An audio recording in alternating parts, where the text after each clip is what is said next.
If you're a fan of Pokemon, you know exactly how crazy it's been recently. No matter the store, no matter the restock, it's always sold out of everything except for things like this. This is a base set of Scarlet and Violet, the Elite Trainer box, and there's a few reasons why people don't buy this. If you look at the most recent packs, they have values like this one of Journey Together, $900. Prismatic Evolutions, over $7,000. You look at Surging Sparks, $1,390. And if you take a look at less popular packs like Shrouded Fable, $662. But what's the value of Scarlet and Violet, the base set of this generation? For all the cards, you only have a total value of $595. Why is this? You have some really good looking cards in this pack. Today I'm going to be opening up this Elite Trainer box that I paid $55 for, see if I get my money back, get any cool cards, and talk a little bit more about the history of this expansion. Scarlet and Violet released in March of 2023, and it officially entered its 9th generation, ushering in a wave of changes that shook up both how the game looked and how it played. One of the most notable changes was the return of Pokemon EX, a mechanic that hadn't been in since the early 2000s. From a reception standpoint, the base set had a warm but cautious welcome. Many players appreciated the streamlined rollout, but they also missed the yellow borders and older EX feel. But overall, Scarlet and Violet has been very successful as a generation. So now that we've talked a little bit about the history, the reception, it's time to open this thing up and see exactly what we find in here. I really like the purple color, just really like how it looks, and gonna go ahead and get this thing opened up. And if you've never opened up an Elite Trainer box before, one of the best things by far is the player's guide, which you can see right here. It shows you exactly every card that you can expect to find in this base set, shows you how to play the card game, and it's just always fun to, first thing after opening up an Elite Trainer box, going ahead and seeing what kind of cards you can find.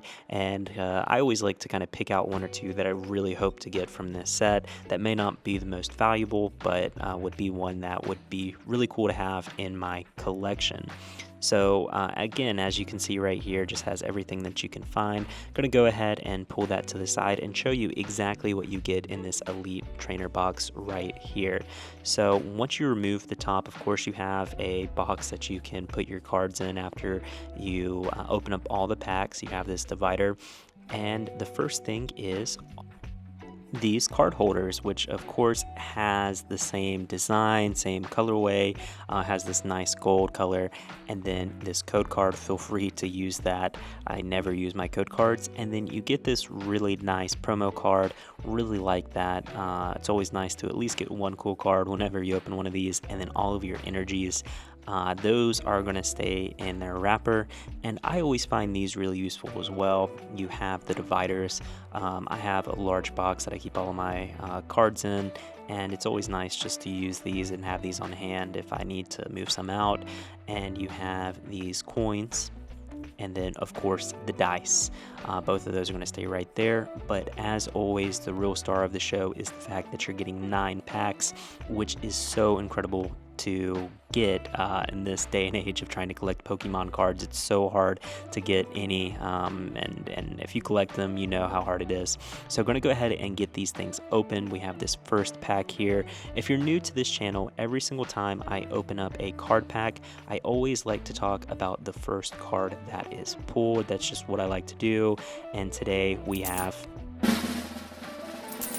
Tropius, which is a dual grass flying type Pokemon introduced in Generation 3, and it's known for its leafy wings and the banana-like fruit that grows from its neck. It's inspired by dinosaurs and tropical plants, and it uses its massive leaves to fly despite its large size. So that is our first pack down. Let's go ahead and open up our next pack. Hopefully we get something good in this pack. I've had a lot of luck with my second packs from Elite Trainer boxes. Make sure you like some of my old videos and you can see exactly what I'm talking about. The next Pokemon is Zangoose, which is a pure normal type Pokemon introduced in Generation 3, and it's known for its long-standing rivalry. With its sharp claws, fierce glare, and battle-scarring body, Zangoose is always on the edge. and in battle, Zangoose stands out with its Toxic Boost ability. I like that Slowbro, cool card right there, but hoping I can find something that is full art in one of these next few packs. I'm going to say this probably a few times, go ahead and take those code cards, I never use them. Our next Pokemon that we have is Shuppet, which is a Ghost-type Pokemon introduced in Generation 3, and it's inspired by haunted dolls and cloth puppets. It feeds on negative emotions like jealousy, and it often is drawn to houses where people harbor dark thoughts. So that's our last card right there of this pack. We are down to, we've already opened up 3. Let's go ahead and open up our 4th pack right here and take that code card. Let's flip this around, and we have Tandemaus, which is a pure normal type Pokemon introduced in Generation 4, and it's one of the few Pokemon that's actually a duo. This adorable pair of mice live and battle together as a unit, working in sync without the need for commands. Their teamwork is so natural, it's said that they sometimes don't even notice when they're watched. Let's go ahead and open up our next pack right here. So far it's been pretty much a bust, nothing crazy. Again, I paid $55 for it. That's kind of MSRP for Elite Trainer boxes in my area. And our next Pokemon is Palmy, which is an electric type Pokemon introduced in Generation 9, and it is the first stage in a rare 3-stage Pikachu style line. Unlike electric rodents, Palmy actually has electric pouches in its cheek and can discharge electricity through its front paws. So let's move on to our next pack. Make sure you like, comment, and subscribe. Really appreciate, just reached a little over 50 subscribers, so really appreciate that. Excited to continue this series of just opening up cards. And our next one is Tarantula, which is a bug-type Pokemon introduced in Generation 9, and it is one of the first Pokemon encountered in Paldea. It is a small spider wrapped in white silk, which it uses to create an orb-like body that protects it from predators. Not a big fan of Reveroom. I don't know the reason why, but Reveroom and its evolutions, not a big fan of that Pokemon.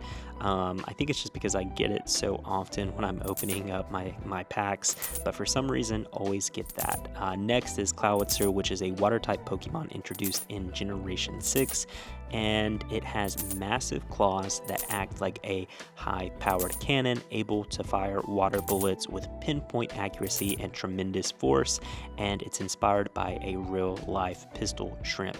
By far, that is, to me, the coolest card that we've pulled so far, which isn't saying much. I'm down to my last few packs. Hopefully, I will find something good in here.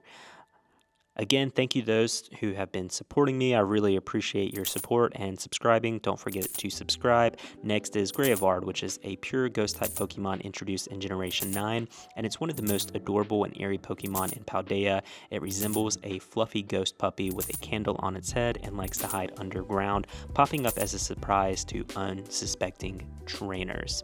So again, I have not had very much success with these cards.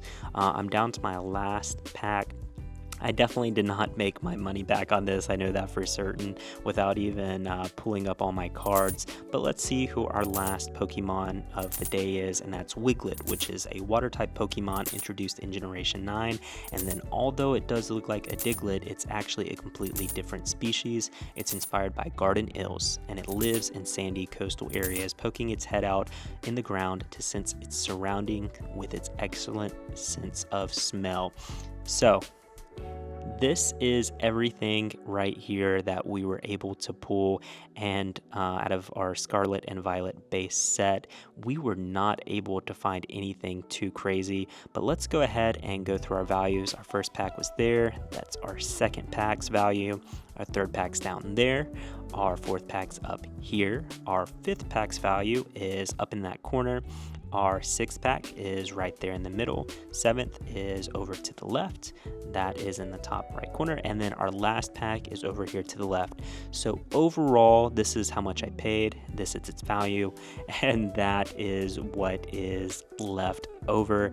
I lost big time on this pack, but it's always good, you know, of course, to open up packs. But I would have hoped to find something at least interesting for my collection, but couldn't really find anything. My favorite card of this pack is Slowbro. Just really like that card.